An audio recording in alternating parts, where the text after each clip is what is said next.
જીએમઆરટીએસ lease કૌભાંડ મામલો સામે આવ્યો છે। આપને જણાવી દઈએ વધુ એક સમાચાર। જીએમઆરટીએસના અધિકારીઓ સેવી રહ્યા છે મૌન। સમાચાર મળી રહ્યા છે 100 કરોડના કૌભાંડમાં કોના કોના હાથ થયા કાળા તે એક સવાલ સામે આવી રહ્યો છે। આપને જણાવી દઈએ મીડિયા સમક્ષ જવાબ આપવાની ના પાડી રહ્યા છે। 2 મહિનાથી વાત કરી રહ્યા છે તપાસની, પણ તપાસ કયા પ્રકારની છે તે પણ એક સવાલ સામે આવી રહ્યો છે। પહેલા ખુદ તપાસ સોંપી હતી તેવી વાત કરી હતી, હવે જિલ્લા કલેક્ટર પર તપાસ ઢોળી રહ્યા છે। અને શું 100 કરોડના કૌભાંડ મામલે તપાસ થશે ખરી? ન્યાયિક તે એક સવાલ છે। કેમ જવાબ આપવાનું અરુણ સોલંકી ટાળી રહ્યા છે? અરુણ સોલંકી છે જીએમઆરડીએસના સર્વા છતાં પણ જવાબ આપવાનું ટાળી રહ્યા છે। શા માટે તેઓ ચૂપ છે તે એક સવાલ છે। બીજી બાજુ અરુણ સોલંકી પણ મૌન ધારણ કરીને બેઠા છે। બ્રિજેશ સવાણી અને તેના પિતાને બચાવવાનો ક્યાંક કારસો છે? ડોક્ટર ભૂપતરાય સવાણી સામે પણ પગલાં શા માટે નથી લેવાતા?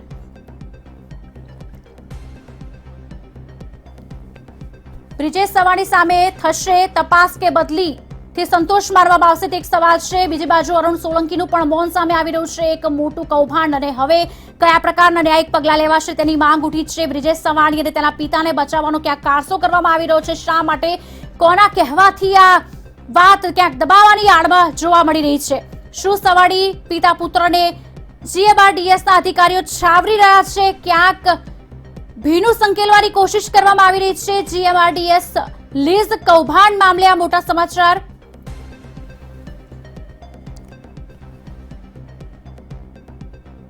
મામલો શું હતું તેના વિશે વાત કરીએ।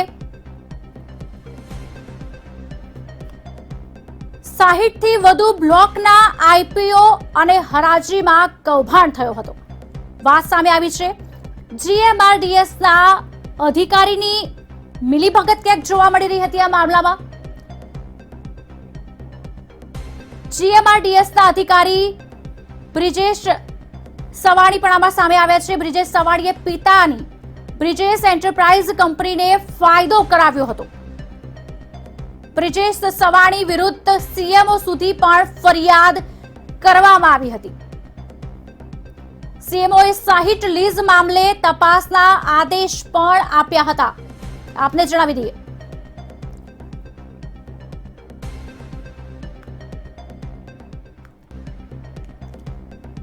તો ટીએમ સોલંકી જેઓ અધિકારી છે તેમનું નિવેદન સામે આવ્યું હતું। શું કહ્યું હતું તે સાંભળીશું।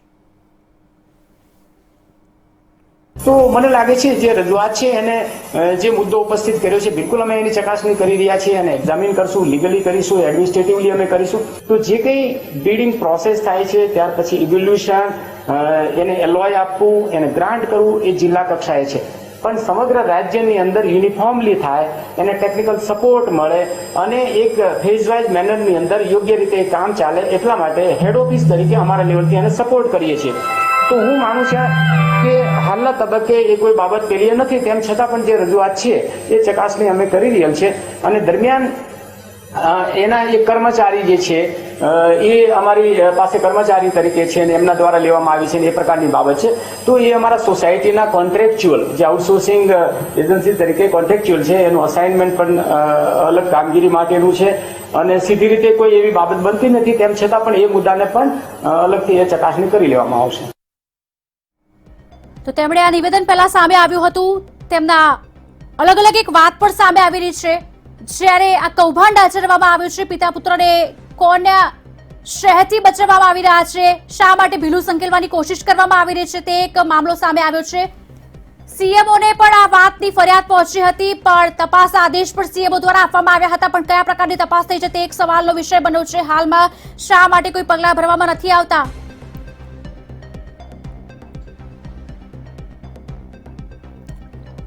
તો અધિકારી દ્વારા 2 નિવેદન મોકલવામાં આવ્યા હતા, 2 નિવેદન આપવામાં આવ્યા હતા। પહેલાનું નિવેદન આપે સાંભળ્યું, હવે બીજું નિવેદન પણ આપ સાંભળો। ડિપાર્ટમેન્ટ તરફથી અત્યારે તો અમે પ્રથમ તબક્કે જિલ્લા કક્ષાએ, કારણ કે રેતીની લીઝો આપવા માટેને સક્ષમ અધિકારી કલેક્ટર શ્રી જે છે અને અમારા ડિસ્ટ્રિક્ટના જીઓલોજિસ્ટ એ તમામ પ્રક્રિયાને ફેસિલિટેટ કરતા હોય છે. એવા સંજોગોમાં અમે પ્રાથમિક રીતે તો જિલ્લા કક્ષાએથી અહેવાલ મેળવેલો છે. દરમિયાન જે કોઈ સંકળાયેલા છે, જેના નામો કે કોઈ ઉલ્લેખ છે, એવી વ્યક્તિઓના નિવેદન લઈશું, એની એ આધારે કરીશું. અને મૂળભૂત રીતે અમે રેકોર્ડ આધારે અને સિસ્ટમની અંદર જે બાબત છે, ઇવન એનકોડના સંદર્ભમાં કોઈ બાબત હશે તો અમારી ટેકનિકલ ટીમના માધ્યમથી એ બાબતને પણ ચકાસણીમાં કરીશું. ઉપરાંત અમારી આ સમગ્ર પ્રક્રિયા કરવામાં જેવી રીતે એનકોડ છે, એવી જ રીતે અમારું ટેકનિકલ બીડ અને એ અસેસમેન્ટ કે ઇવેલ્યુએશન કરવા માટે ટ્રાન્ઝેક્શન એડવાઇઝર તરીકે ક્રિસિલ જેવી એજન્સી છે, અગાઉ પીડબ્લ્યુસી હતી, એના પહેલાં SBI કેપ હતી, એ એજન્સીઓ પણ અમારા ટ્રાન્ઝેક્શન એડવાઇઝર તરીકે છે. એ એક ઓલ ઇન્ડિયા લેવલની મોટી સંસ્થાઓ છે, એ પોતાની પણ ડેપ્યુટેશન ધરાવે છે, પ્રોફેશનલ એજન્સીઓ છે. અને અમારી સમગ્ર કામગીરીની અંદર ટેકનિકલ બીડ ઇવેલ્યુએશનથી માંડી એ તમામ કામગીરી એ લોકોના ટ્રાન્ઝેક્શન એડવાઇઝરના માધ્યમથી અમે કરાવીએ છીએ. તો એક થર્ડ ઓર્ગેનાઇઝેશન તરીકે એ પણ એક ક્રોસ ચેક છે. તો અલગ અલગ માધ્યમ અમારી સાથે જે સંકળાયેલા છે અને આનું જે રેકોર્ડ છે અને જે રજૂઆતના મુદ્દા છે એના અનુસંધાને એક એક બાબત અમે ચકાસી અને જે કંઈ રજૂઆતમાં તથ્ય છે કે કેમ એ મુદ્દાની બિલકુલ ચકાસણી કરીશું. તો આપણે જે રીતે બે નિવેદન સાંભળ્યા, ક્યાંક વિરોધાભાસ જોવા મળી રહ્યો છે. આ જ અંગે વિગતે ચર્ચા કરવા માટે અમારા સંવાદદાતા ગાંધીનગરથી GMRDS થી રીમા દોશી લાઈવ જોડે ચૂક્યા છે. રીમા, શું વિગતો મળી રહી છે? એક તરફ આ કૌભાંડ સામે આવી છે, CMO સુધી ફરિયાદ પહોંચી હતી, તપાસના આદેશ બાદ ક્યાંક ભીનું સંકેલવાની કોશિશ થઈ રહી છે. શું વધુ વિગતો?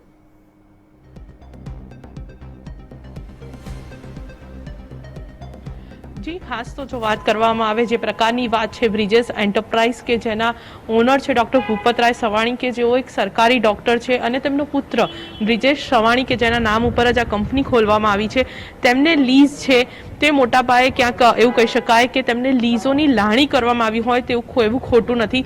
સાથે સાથે સૌથી મહત્વની વાત છે કે આ GMRDSની જે કચેરી છે ત્યાં અમે હાલ ઉપસ્થિત છીએ.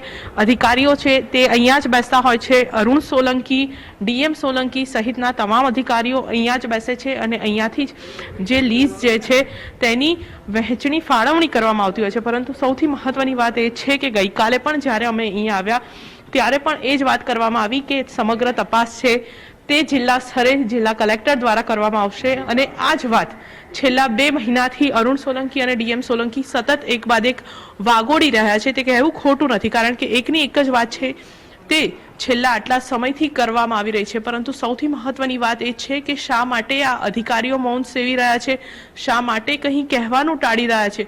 અત્યાર સુધી એક જ વાત રજૂ કરતા હતા કે અમે આ મામલે તપાસ કરીશું, અમે આ મામલે તપાસ કરીશું, પરંતુ આટલો સમય વીત્યા બાદ પણ તપાસ થઈ નથી. ત્યારે સવાલ એ જ ઊભો થાય છે કે એવા તો કયા કારણોસર છે કે જેનાથી અરુણ સોલંકી મૌન છે, સાથે સાથે જ DM સોલંકી પણ મૌન છે. ત્યારે બીજી મહત્વની વાત એ છે કે આ સમગ્ર મામલે બ્રિજેશ સવાણીની બદલી કરવામાં આવી તો શું માત્ર બદલીથી જ સંતોષ માનવામાં આવશે? સાથે જ અનેક સવાલો એવા પણ ઊભા થઈ રહ્યા છે કે જે લીઝો આપવામાં આવે છે તે એવું કહીને આપવામાં આવે છે કે જે બ્લોક છે તેની ફાળવણી IPOમાં પણ અંતિમ સમય ઉપર ક્યાંક ગોલમાલ થવાના પણ આક્ષેપો સામે આવ્યા છે. તમામ મામલે CMOને પણ અરજી થઈ છે, CMOએ તપાસના આદેશ આપ્યા, પરંતુ અહીંયા સવાલ એ છે કે એક ડૉક્ટર છે, સરકારી ડૉક્ટર છે, તે બીજી એની કંપનીના નામે આ પ્રકારનો સરકારી લાભ લઈ રહ્યા છે અને તેના પુત્ર જ કે જેઓ આ GMRDSના એક જિલ્લાના કોન્ટ્રાક્ચ્યુઅલ કર્મચારી છે. તો પછી શા માટે આ જ પ્રકારની લાણી કહી શકાય કે જે લીઝોની છે તે કરવામાં આવી છે? બીજો સવાલ છે કે આ બ્રિજેસ એન્ટરપ્રાઇઝ છે તે પોતાના નામે તો લીઝ ભરે જ છે, પરંતુ તેમના અન્ય કેટલાક જે તેમના વર્કર્સ છે જે તેમની સાથે જોડાયેલા છે તેમની કંપનીમાં કામ કરવામાં આવી રહી છે. DM સોલંકીના નિવેદન સામે આવે છે, 2 સ્ટેટમેન્ટ જોવામાં આવ્યા, સાંભળવામાં આવ્યા, ક્યાંક ગોળ ગોળ વાતો કરવામાં આવી રહી છે.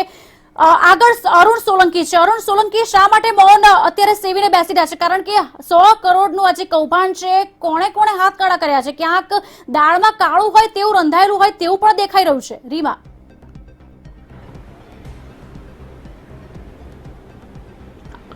જી, સૌથી મહત્વની વાત એ છે કે જે પ્રકારની વાત છે, અરુણ સોલંકી અત્યાર સુધી પડદાની પાછળ રહ્યા હતા. અરુણ સોલંકી અત્યાર સુધી ક્યારેય પણ સામે આવીને સીધા જવાબો મીડિયા સમક્ષ નથી રજૂ કર્યા. જ્યારે પણ મંતવ્ય ન્યૂઝ તેમને સવાલ પૂછવા ગયું ત્યારે તેમણે આગળ ડીએમ સોલંકીને ધરી દીધા અને હંમેશા મીડિયા સમક્ષ જવાબો જે છે તે ડીએમ સોલંકીએ જ આપ્યા છે. ત્યારે સૌથી મહત્વની વાત એ છે કે જે પ્રકારની પરિસ્થિતિઓ થઈ છે, લીઝોની લાણીઓ કરવામાં આવી હોય તેવી વાત છે. પરંતુ અહીંયા સવાલ એ છે કે એવા તો કયા કારણો છે કે જેના કારણે જીએમઆરડીએસના અધિકારીઓ છે તે મૌન બેસી રહ્યા છે, તપાસની માત્ર વાતો કરવામાં આવી રહી છે. આ એ જ કચેરી છે કે જ્યાં અમે ઉપસ્થિત છીએ, જીએમઆરડીએસ ખાતે, કે જ્યાં ગઈકાલે પણ મંતવ્ય ન્યૂઝની ટીમ પહોંચી હતી. આક્ષેપોને લઈને જે રજૂઆતો કરવામાં આવી છે તેને લઈને અમે રજૂઆત પણ કરી હતી, પરંતુ તેમ છતાં પણ કોઈ યોગ્ય જે નિવેદન છે, યોગ્ય જે પ્રત્યુત્તર છે તે મળ્યા નથી. અને સાથે જો બીજી વાત કરવામાં આવે, જે પ્રકારની પરિસ્થિતિ છે કે અત્યારની પણ જો ખાસ તો જો વાત કરવામાં આવે, અનેક વખત રજૂઆતો કરવામાં આવી છે આ ફરિયાદને લઈને, તેમ છતાં પણ ફરિયાદ છે તેનું હજી સુધીમાં કોઈ પણ નિરાકરણ આવ્યું નથી. ગઈકાલે પણ મંતવ્ય ન્યૂઝની ટીમ અહીંયા પહોંચી હતી કમિશનર ઓફ જીઓલોજીસ્ટને આ સમગ્ર મામલે રજૂઆત કરવા, પરંતુ તેમ છતાં પણ અરુણ સોલંકી તો મૌન સેવી રહ્યા છે, સાથે સાથે ડીએમ સોલંકી પણ મૌન સેવી રહ્યા છે.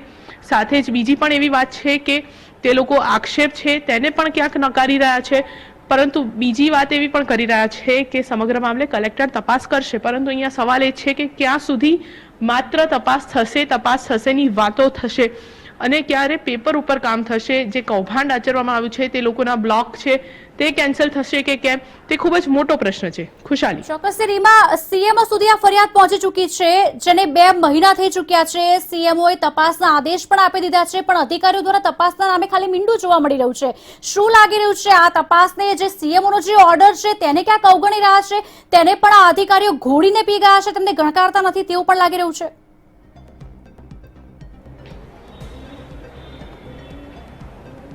ખુશાલી, જો વાત કરવામાં આવે, સીએમઓને તો આ સમગ્ર મામલે લગભગ 3.5 મહિના અગાઉ જ રજૂઆત થઈ હતી. સીએમઓએ તપાસના આદેશ પણ આપ્યા હતા અને ત્યારબાદ જે તપાસના આદેશ આપવામાં આવ્યા ત્યારથી લઈને અત્યાર સુધી કહીએ 3.5 મહિના જેટલો સમય વીતી ચૂક્યો છે. માત્ર વાતો કરવામાં આવી રહી છે કે આ સમગ્ર મામલે જે લીઝો ફાળવવામાં આવી છે તેને લઈને તપાસ થશે.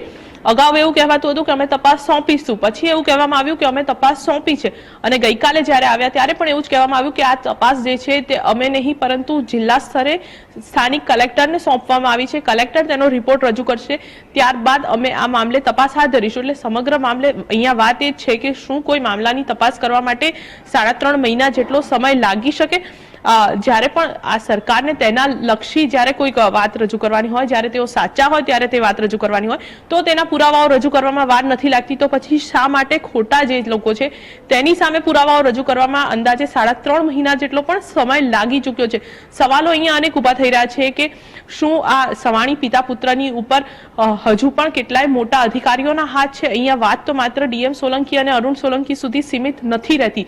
અન્ય પણ કેટલાક અધિકારીઓ હોય, અન્ય પણ જે કંપનીઓ હોય કે જેના દ્વારા ટેન્ડરિંગની પ્રક્રિયા કરવામાં આવતી હોય છે, સૌથી લોએસ્ટ જે ટેન્ડર જેમણે ભર્યું હોય તે પ્રકારની જે માહિતી છે તે પણ ક્યાંક બહાર આપવામાં આવતી હોય છે અને તેનાથી તે લોકો અંતિમ મોમેન્ટ ઉપર હાઈ પ્રીમિયમ ભરતા હોય છે. એટલે ચોક્કસથી હવે જોવાનું રહેશે કે ખરેખરી અધિકારીઓ સામે તપાસ થશે કે કેમ, ન્યાય મળશે કે કેમ, અને ચોક્કસથી પગલાં લેવાશે કે કેમ. આભાર રીમા, સમગ્ર માહિતી આપવા બદલ. અપડેટ્સ આપની પાસેથી લાતા રહીશું. તો આખો જે મામલો છે આપની સામે આવ્યો છે જીએમઆરડીએસ, શા માટે અધિકારીઓ મૌન છે? શું બેની આગળ પણ ઘણા બધા છે કે જેમના હાથ પણ આ કૌભાંડમાં કાળા થયા છે, અને સાથે તપાસના નામે માત્ર બદલી જ કરવામાં આવી રહી છે? અને હવે કયા પ્રકારની તપાસ થશે? કારણ કે તપાસના નામે માત્ર મીંડું જ જોવા મળી રહ્યું છે. હવે આગળ શું, તે એક સૌથી મોટો સવાલ. સીએમઓ સુધી પણ ફરિયાદ પહોંચી ચૂકી હતી, તપાસના આદેશ પણ આપી દેવામાં આવ્યા છે. 3.5 મહિના વીતી ચૂક્યા છે, પણ તપાસના નામે કશું જ હજી થયું નથી.